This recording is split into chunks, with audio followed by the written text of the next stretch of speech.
Springfest is heating up at Lowe's. And for a limited time, we have the extra big deals you need to impress guests. Get your outdoor space ready and save $50 on a select Cobalt 24-volt blower kit, now $79. Plus, save $80 on a Charbroil Performance 4-burner grill, now $199. It's springtime, and our best lineup is here at Lowe's. Valid through 4/13. While supplies last. Selection varies by location.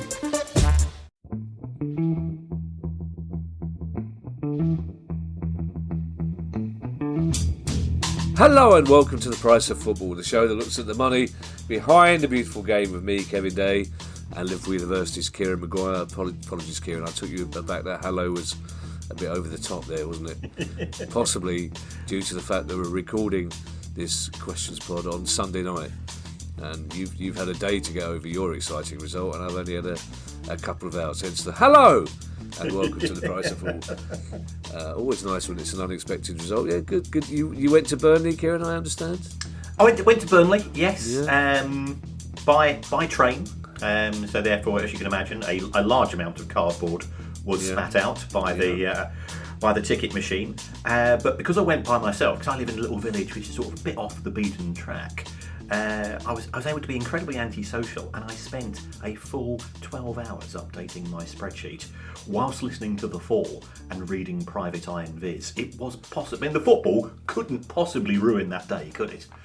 And they say men can't multitask. you show me the woman listening to this who can listen to The Fall and do a spreadsheet and read Viz. The fact that they would not, probably 2 out of 3 of those things, they would have no interest in doing. It's neither here nor there. It did look. You did. Why did it take you 12 hours to get to Burnley? It seemed incredibly. It seemed like it was still dark. You shared a photograph with those close to you. Well, it was a bit weird because they had to put the floodlights on at about 3:15 in Burnley itself, because the weather took a bit of a wrong turn, to put it mildly, a bit of a Steve Dale turn, and it became very gloomy. So yes, in order to, because I live in a village, there's only one train per hour up to that bar, London, and I missed the train coming home. So therefore, it meant I got home very, very late. I wasn't exactly Mr. Popular. See, it's my ambition, Kieran. It's a small ambition. It's the only one left. It's to one day see you buy a first-class return somewhere. Just treat yourself, rather than having these 18 separate tickets to take you via. Why you had to go via Devon to Burnley, I don't know, Kieran, but there you are. It is Questions Day, Kieran, but we too have 2 news stories that we carried over from our last pod, which we promised to deal with. They're decent stories, I think, for fans of 2 non-league clubs. The first one is Dagenham and Redbridge. Yes, there's been a bit of noise around Dagenham Redbridge. Andy Carroll joined them, and remember we were talking to Spencer Gore of Chelmsford City. I think they pipped him at the post when he was trying to sign Andy Carroll for Chelmsford City. We've had the recent interest from KSI, who, because we are gentlemen of a certain age, we know that he is famous for something, but something that doesn't really enter our orbit. But I think he's looking to expand the brand. Yeah. And now the former QPR owner, Tony Fernandez, he's taken a 40% stake here in Dagenham and Redbridge. So it looks as if there are financial resources there, if utilised correctly. Spending it wisely. In the experience what we've seen in terms of football aren't necessarily good bedfellows, but intriguing times. And if you are a Daggers fan, I suspect you're getting a little bit giddy. You've seen what's happened at Wrexham. You've seen what's happened when other clubs have put on the afterburners. Could this be repeated at QPR? We wait. So could this be repeated at Dagenham and Redbridge? We wait and find out. Yeah, I think it's fair to say whatever your KSI man does, he's exceptionally good at it. Oh yeah. And has about 12, 13, 14 million followers, whatever. As we talked about him streaming the game on his own YouTube channel, didn't we, a couple of weeks ago, which was a huge success. Just for those who don't know, Kieran, who may be confused where Tony Fernandez fits in the hierarchy of QPR owners, he was, I believe, after the the slightly problematic ownership that left QPR in a difficult situation financially, facing points deductions as well. Should they ever get back to the Premier League? The Premier League may have forgotten about that now, but... Yeah. I think that the Premier League have forgotten about that. There won't be a points deduction, is my understanding. Certainly, QPR ended up with I think it was a £42 million penalty. And that was the headline. When I did my sums, it worked out as 9. Right. When I sort of made some of my nerdy adjustments. But our good friend Nick DeMarco, of course, is a big Rangers fan. And anybody that wants to see what Nick gets up to, his Instagram account is absolutely amazing. You'll learn an awful lot about cooking food if you follow Nick as well. You want to learn more about lawyering, don't you, really? Tony Fernandes, I believe he was after that regime, wasn't he? Was he not? He wasn't part of that regime that cost... Yeah. He had to clear up some of the mess. Yeah. One of the good guys. I think Dagenham Redbridge fans would like that clarified. And what looks like good news at Harrow Borough, Kieran, which I think is the first time we've mentioned them as a club. We have. Harrow Borough play in the Isthmian South Central League. And like many local football clubs who are a community asset, a community hub, times have been pretty difficult recently. And they play at a stadium called Earl's Mead. And it looked as if the club was going to be sold to a property developer. And as soon as you hear that, for any football club, I must confess, my first reaction is always to get very, very twitchy. Property developers are not historically known for their love of the beautiful game. They see a football stadium as a potential property development. But that deal fell through, and Harrow Borough had been around since 1933, so that meant that potentially the club was in danger of collapse. But again, this is sort of football fans. We will do everything we can. So there's about half a dozen fans. I think they've got 150 years of watching Harrow Borough between them. So they've stepped in the very short term, and what they're asking people to do. And if you go to Pitch Hero and Harrow Borough, you can become a sort of an advocate of Harrow Borough. I think it'll cost you a tenner. But they are looking for donations, and they're looking for external investment as well. It's a nice place in the country. They do local concerts, local events. It would be a tragedy if we lost it. So it was great that the fans have stepped in. But that, I think, is a short-term measure. It's difficult to see the club continuing at that level, and they've got one of the smallest budgets in the Isthmian South Central, is my understanding. So if there are any potential investors out there, or anybody that wants to just be a really nice person, go into Pitch Hero and just type in Harrow Borough, and if you can give them a tenner, I'm sure they'd be very, very grateful. But again, one of those clubs back in the day, we know about clubs in the North East, Blythe Spartans, etc. But there are teams in North London, Wealdstone, Enfield, Harrow Borough, who would get regularly 1,500, 2,000 people in the Isthmian League, who were a big club considering the competition they had from North London clubs around them in the actual league. These were fair sized clubs, good amateur clubs who used to win things. So it's good to see them still there, if not thriving. David Herks as our first question. I hope I'm pronouncing that right, David. But David Herks says, in the past, you've talked about digital field board advertising, size, brands, etc. I think David might be American, so I don't think I've ever used the phrase digital field board advertising. I might have said those advertising boards around the side of the pitch. But I presume digital field board advertising is probably the correct nomenclature. What value might there be to a club, says David, to embrace the National Hockey League broadcast model for advertising, where on TV, from the main camera angle, the viewer sees one type of advertising on the boards in a VR overlay, while the in-venue advertising is completely different. With the Premier League's global nature, this concept could only help selling additional commercial deals overseas, couldn't it? I'm still in an ongoing row with Ali every summer about whether those adverts you see on cricket pitches are actually on cricket pitches, or on the screen, because she won't have it. Even when we go to a game and you say, look, there's nothing on the pitch, nothing painted on the pitch. It's on the screen. No, she will suggest this game. It must be other games. So it's an interesting question.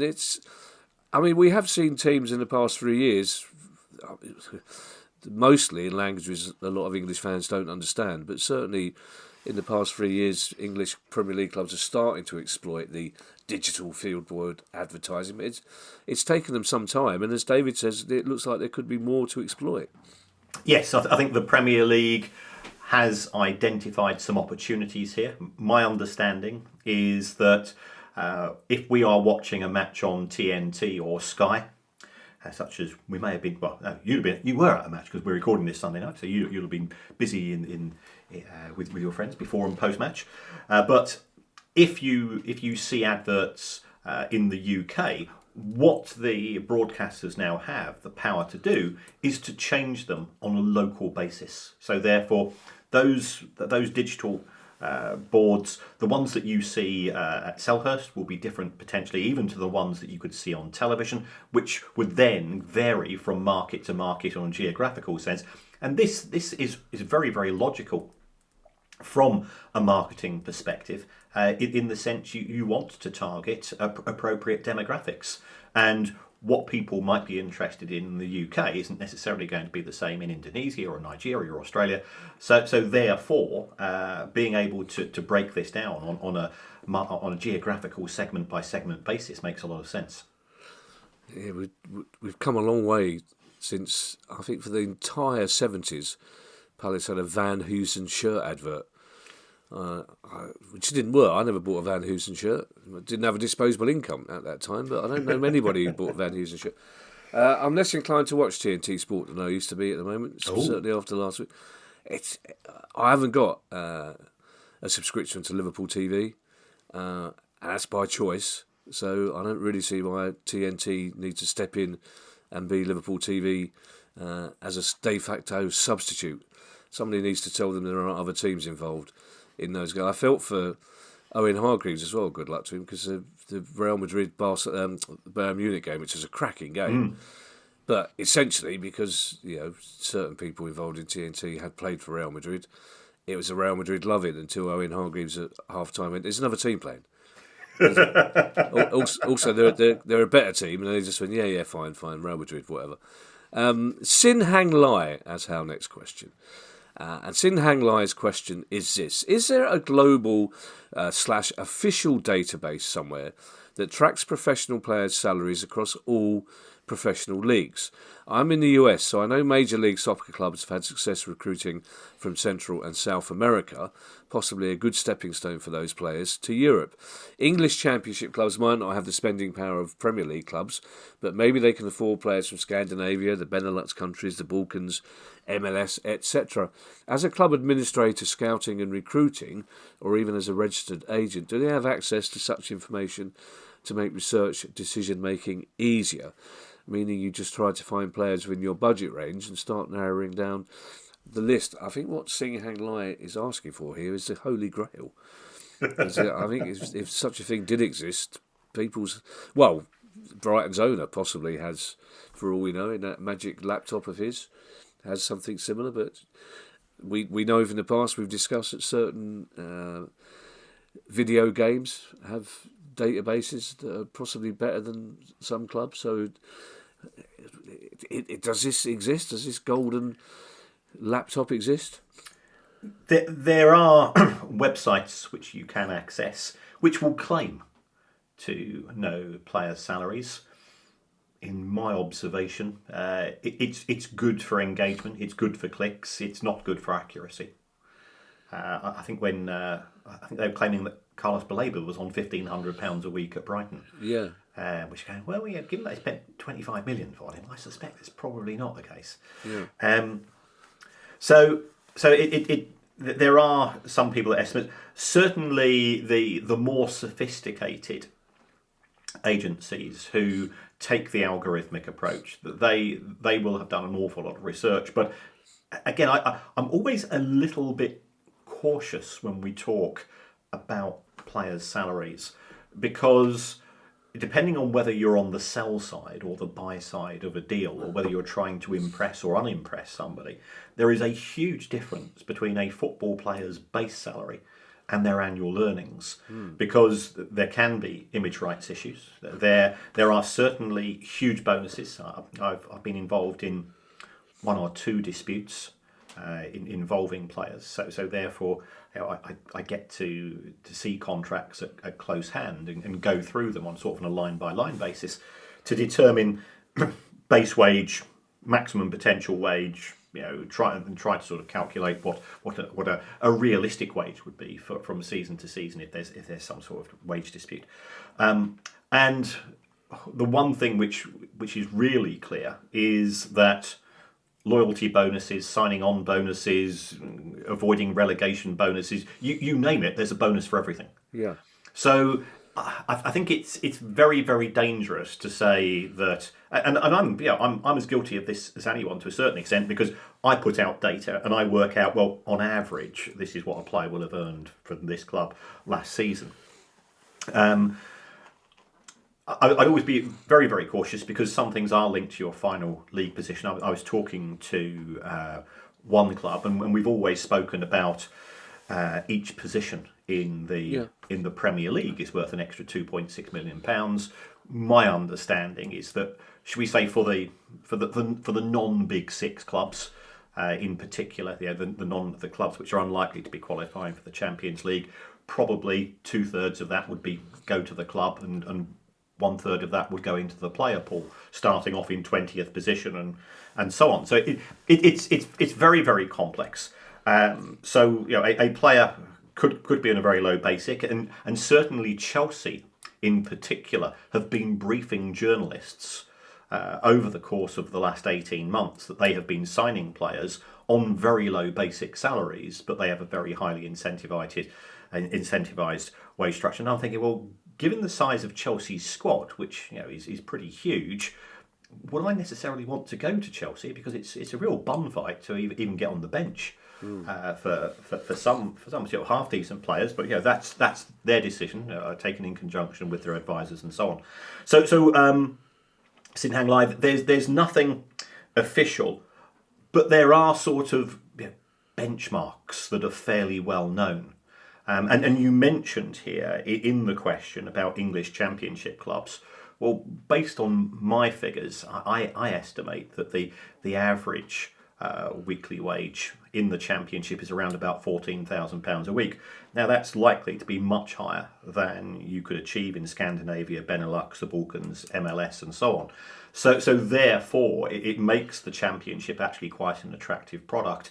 And then when it comes to the Premier League, we support middle-class clubs, but we are now in the position where Crystal Palace have got the biggest budget in the Europa Conference because of the strength of the Premier League.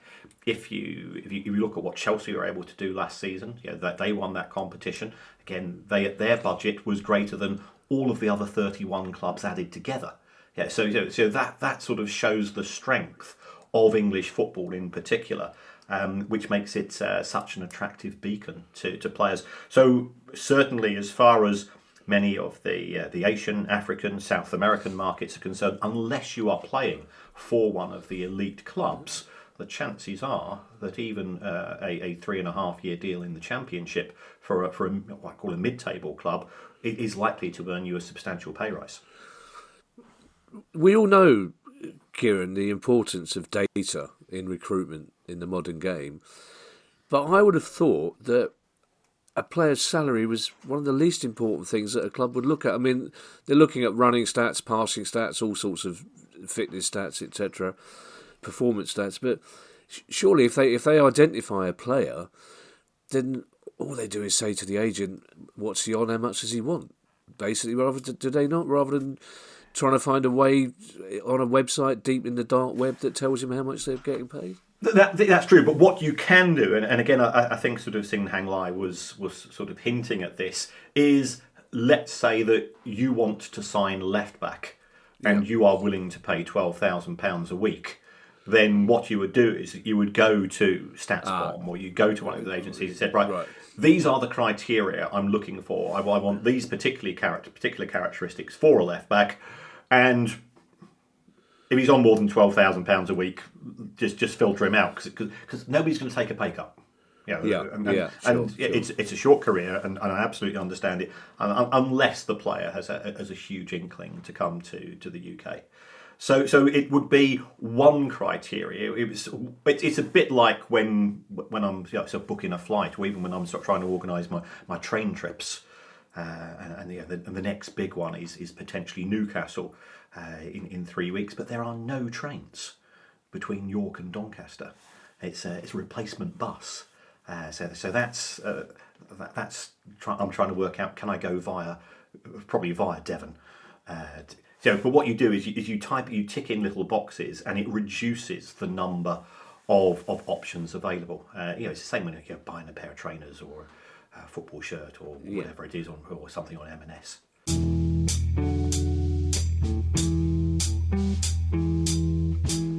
Starting or growing your own business can be intimidating and lonely at times. Your to-do list may feel endless with new tasks, and lists can easily begin to overrun your life. So finding the right tool that not only helps you out, but simplifies everything as a built-in business partner can be a game changer. For millions of businesses, that tool is Shopify. Shopify is the commerce platform behind millions of businesses around the world and 10% of all e-commerce in the US. From household names like Gymshark, Rare Beauty, and Heinz, to brands just getting started. Shopify has hundreds of ready-to-use templates that can help you build a beautiful online store that matches your brand's style. And you can tackle all the important tasks in one place, from inventory to payments to analytics and more. No need to save multiple websites or try to figure out what platform is hosting the tool that you need. And if people haven't heard about your brand, you can get the word out like you have a marketing team behind you, with easy-to-run email and social media campaigns to reach customers wherever they're scrolling or strolling. Start your business today with the industry's best business partner, Shopify, and start hearing. Sign up for your $1 per month trial today at shopify.com/realm. Go to shopify.com/realm. That's shopify.com/realm. This episode is brought to you by Indeed. Stop waiting around for the perfect candidate.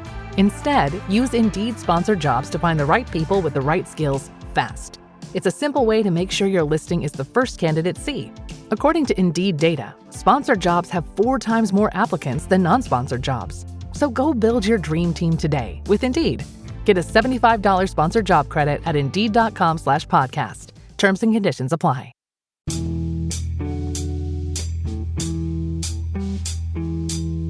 See, this is a sort of statement that will drive Ali up the wall, because what I would suggest to you, in what I would do in that circumstances, is go, well, how about an Uber? Uber from Norbury to Newcastle can't be that bad. Yeah. Or go up a couple of days earlier, get a nice hotel, make a weekend of it. Get divorced. Oh yeah, there is that. The other question, Kieran, the obvious question about this question from our friend here, Singhang Lai, is where do these people, these databases, get the wage information from? There are leaks. Football is a ridiculously gossip-related industry. Right. You get to hear stuff, I get to hear stuff, and we're not being arrogant here. We are very much, we are sort of beyond Pluto in the solar system of football, and yet we when we meet up face to face, we sort of the stuff which we're not even prepared to put on WhatsApp to each other. That's when we exchange the true gossip about. I've heard about this. You go, no, yes, and so on. So it is a very gossipy industry, and also a lot of the time there will be strategic leaks.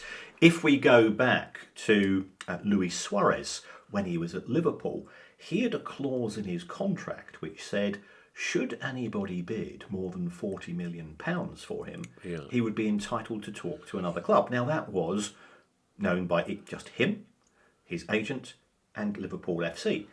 And lo and behold, Arsenal put in a bid for £40 million and £1. Yeah. They must have got that from somewhere. Sometimes there's an agent or a representative, or even the player, will leak information if they are trying to negotiate better terms for themselves at their existing club, or they're trying to give that come and get me routine that we've seen on quite a few occasions during the international break. Yeah, I'm not sure where Pluto. You know me in space science. I'm not sure where Pluto is. No longer a planet. Is it not? No. It's been. I don't know. Deplaneted. I don't know. Is Goofy still a planet? I get these. Somebody was explaining to me today that they once sailed a concrete boat around the world, which is I couldn't get beyond. How is it made of concrete? Well, they said battleship's made out of steel. I know, but that's true. But that's steel. That floats concrete.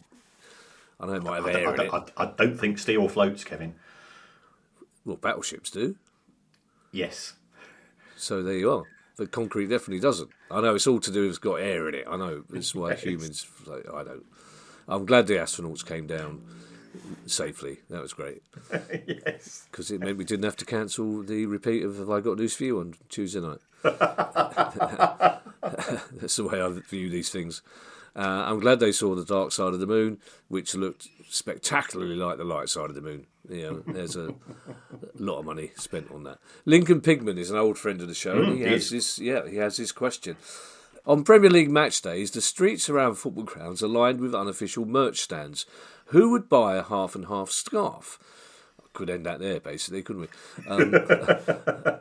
Other, says Lincoln, than tourists and away fans in the home end is a mystery to me. I'm really curious, though, about the legality and profitability of these stands and also how clubs feel about them. Do they try to have them shut down? Do they tolerate them because it means more fans wearing and waving scarves and perhaps even a share of the proceeds going to the home sides? Or do they ignore them altogether? Selhurst Station this morning, there were two chaps selling Newcastle and Palace half and half scarves to very little success, partly because they were 20 quid each. I think from the research we've done in the past, Kieran, I think they ignore them altogether, especially at that level, that half and half scarf level. The clubs can't. I mean, it is a huge issue. Hooky merchandise is a huge issue for clubs across the world, mainly shirts. But this is an interesting question. I'll be interested to hear your take on this. Right. I'd just like to confirm that there were no half and half scarves at Turf Moor yesterday. I've no idea why. It's a supply and demand issue. Now, as far as the clubs are concerned, I know that Liverpool Football Club tried to trademark the word Liverpool. And this didn't go down particularly well with the fan base, and it was also pointed out that Liverpool, the city, had been around a wee bit longer than Liverpool FC, and it was summarily kicked into touch. But clubs do have intellectual property over the badge, potentially over the club's crest, and even potentially if it has a unique form of word to describe it, a nickname or whatever that's going to be. So the clubs will sometimes take action. And again, I'm aware that Liverpool tried to close down one of the shops which was close to Anfield a few years ago, and I think the ability of executives to misread a room was very evident there once again. So what the clubs will say is that on our property, we ain't going to have it. Although I've certainly seen at Old Trafford, sort of within sort of what I would call the footprint of the club, there are urchins and street traders. I think the majority of clubs say that if you want a genuine shirt, you'll go to the megastore. If you want other types of merch, you'll go there as well. So it's seen as an irritant. Should these people try to sell hooky shirts, that's when the clubs would use trading standards officers, private detectives, and try to close that down. I think that's where they see, because you don't necessarily tend to buy scarves for these unless you're just going to that match. And if you're going there with one of the kids and the kid wants that memento, well the club's not selling it, so buying it. And remember, you can always buy these things for £5 after the match. Yeah. So there's that.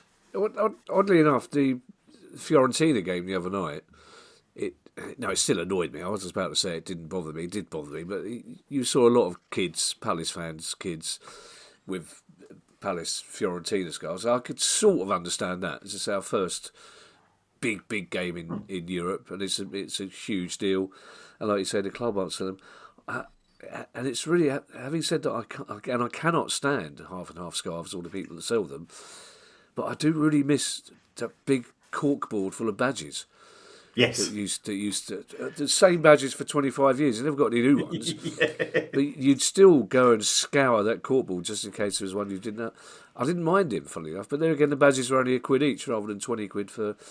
It's when half and half scarf sellers take cards. That's what. They are very enterprising. They're very enterprising. Yeah, and they're not urchins either. I mean, if they are, then the Artful Dodgers had a tough old life. Some of these urchins. Ricky Pugh has this question, Kieran, and it's a question we have been asked before, but again, it's one of those basic questions that I'm perfectly happy to ask again for new listeners.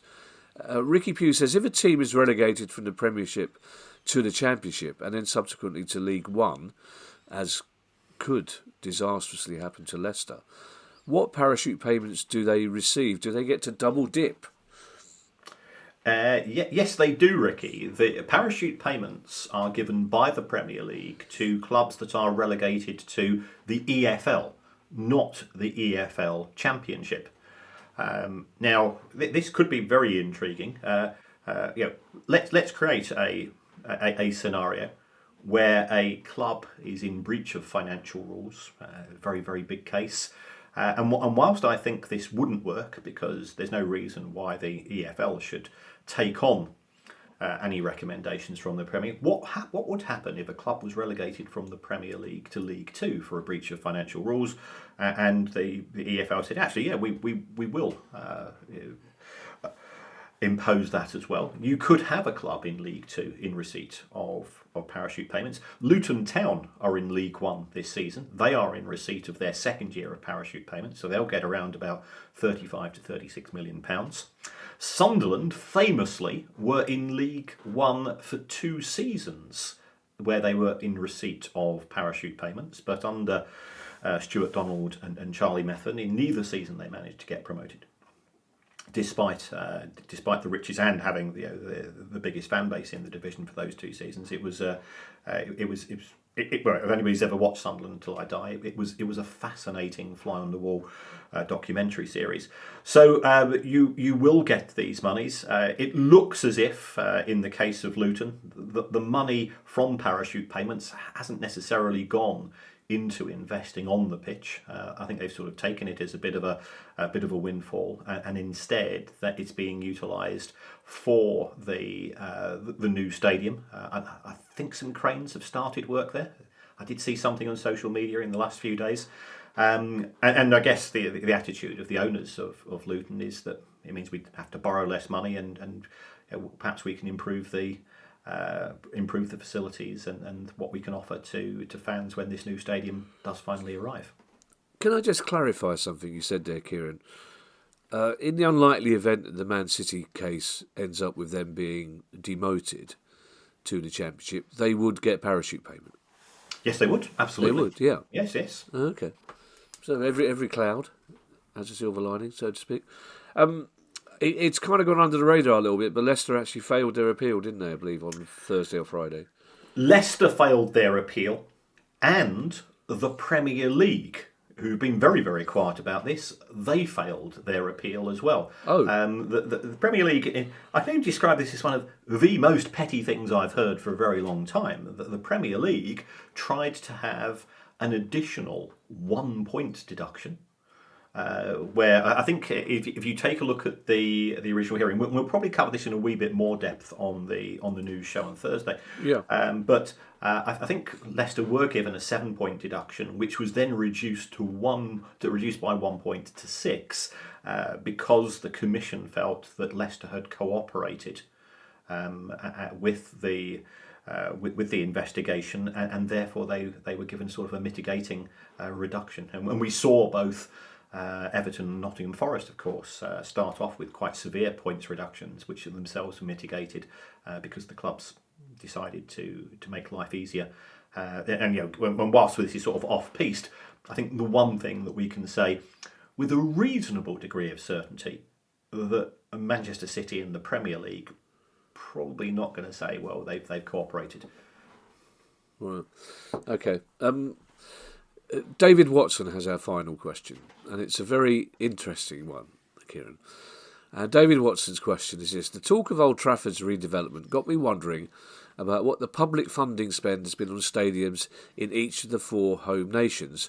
As a chippy Scot, it's difficult. Not narrowing that down, is it? As a chippy Scot, who hopefully will be coming to our show in Edinburgh in the summer, I've always felt a bit hard done by on the £70 million spent on Hampden against Wembley and Millennium Stadium developments.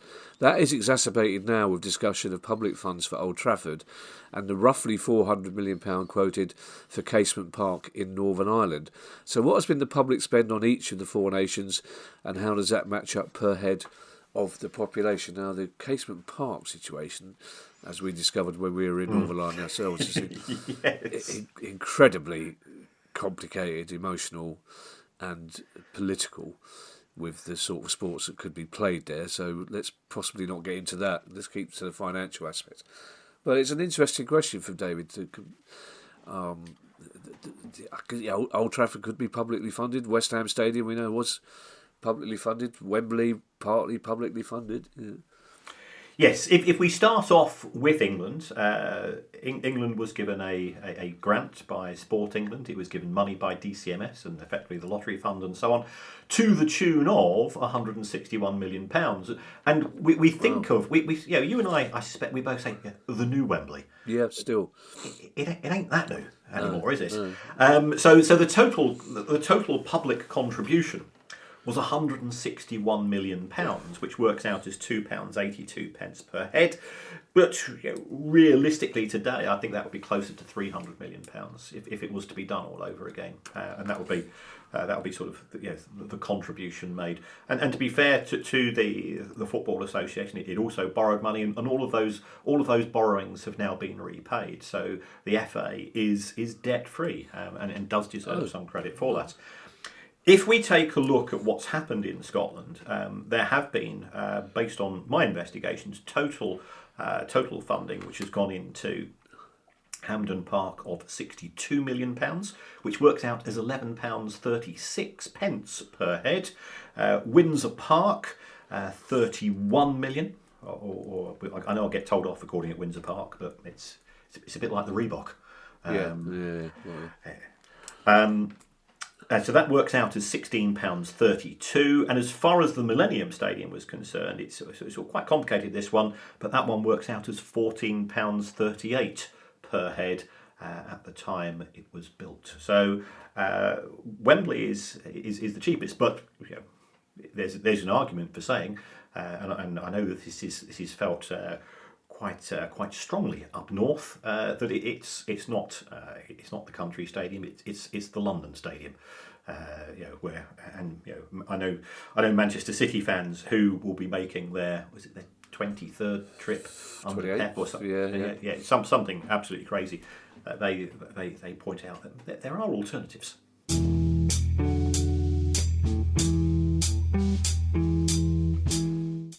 K-pop Demon Hunters Haja Boys breakfast meal and Huntrix meal have just dropped at McDonald's. They're calling this a battle for the fans. What do you say to that, Rumi? It's not a battle. So glad the Saja Boys could take breakfast and give our meal the rest of the day. It is an honor to share. No, it's our honor. It is our larger honor. No, really. Stop. You can really feel the respect in this battle. Pick a meal to pick a side. Ba-da-ba-ba-ba. At participating McDonald's while supplies last. This episode is brought to you by State Farm. You know those friends who support your preference for podcasts over music on road trips? That's the energy State Farm brings to insurance. With over 19,000 local agents, they help you find the coverage that fits your needs, so you can spend less time worrying about insurance and more time enjoying the ride. Download the State Farm app or go online at statefarm.com. Like a good neighbor, State Farm is there.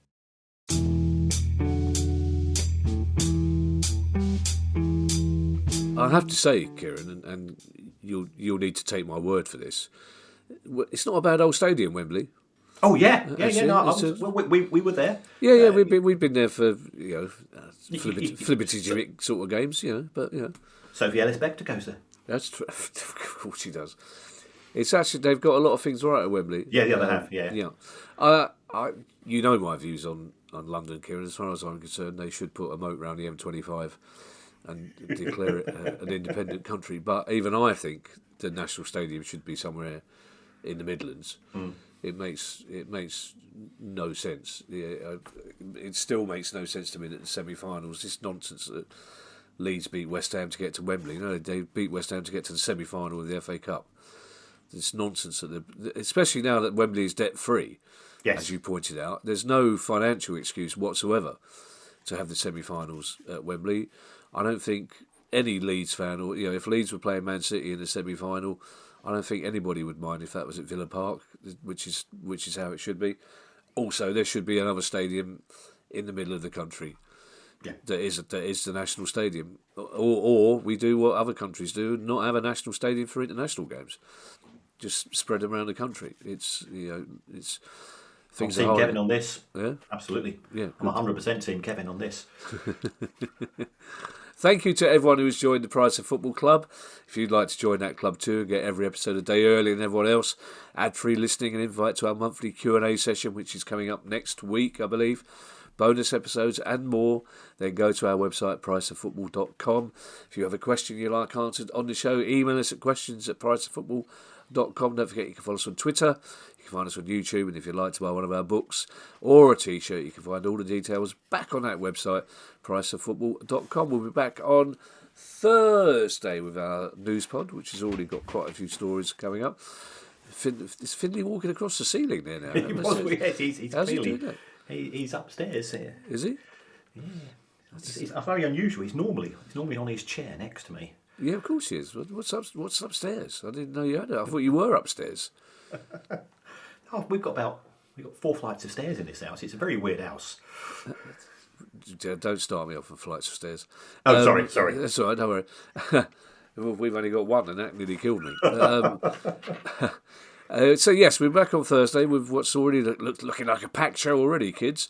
In the meantime, I shall hand you over to Mr. Kieran Maguire for his customary farewell. Well, thank you to everybody for all the engagement and all the kind messages. I was getting fantastic messages yesterday from so many people when I was heading up to Burnley. Say, why don't you buy a first-class ticket, you numpty? Treat yourself. I'm not that. I'm the Wolfie Smith of football finance. You can spread your spreadsheet can be spread out across a table. You get your cup of tea brought to you. Oh, you don't drink tea, do you? I forgot that. Yeah, that's the point. It's wasted on you. Yeah, you're right. Yeah. Yes. Yeah, I went for a chippy lunch in Burnley yesterday, and they were very uncomfortable with the fact that I was just drinking water. I bet they were. And not having a cup of tea. And I was getting strange looks from all around. But it has to be said, the excellent fish and chips. So that was very good. Yes, so thank you to everybody for all your support and all the ways that you do interact with us. We genuinely appreciate it. And we will be back in a week, as Kevin was saying, to members of the club. Again, apologies for that. I've got to take some responsibility for that, for my jet-set lifestyle in the last few weeks. And by that, of course, I do mean Burnley and Chicago and 1 or 2 other places. But if you times are tight, and also you might feel there's better things you can do with your money, and I absolutely appreciate that. So there's another way you can support the show. It doesn't matter what you say. You could pop down to your local app, give us 30 seconds of your time, and you could even say you would rather have the show presented by Mark E. Smith and David Baddiel. Oh, my Lord. And I think that show could go on for some time. It's one slight problem, clearly, but... Well, yeah, there is, yeah, but mainly, even if Mark E. Smith was still with us, it would be the same problem, just staring. Basically, I doesn't take much to unnerve David Baddiel in the first place. Having the corpse of Mark E. Smith staring at him across the table, I think would do it. He's a remarkable man, the Fall, isn't he? Yes, yeah. I mean, I've read quite a few books, and I've seen practically every documentary on YouTube and so on. Yeah, I don't think he was necessarily a very likeable man, but a fascinating and incredibly gifted one. Yeah, I saw The Fall on many an occasion, and it was one of those weird things. There was no half measures. It was either a gig that you'd be talking about for weeks afterwards, or it would just be dreadful. You know, it depends on his mood, and nobody knew what his mood was going to be until he stepped on stage, including the band. Yeah. It Hit the North, I still think is one of the most underrated singles. It's a fantastic. Well, I don't know. He'd probably, if he was here, he'd get cross if you called it a single. He didn't like that idea, did he? Well, no. Oh, and didn't like drummers either, did he? Tough old job. Spinal Tap and The Fall were the hardest bands to be drummers in, I imagine. Absolutely. Bye, everybody. Bye. The price of football.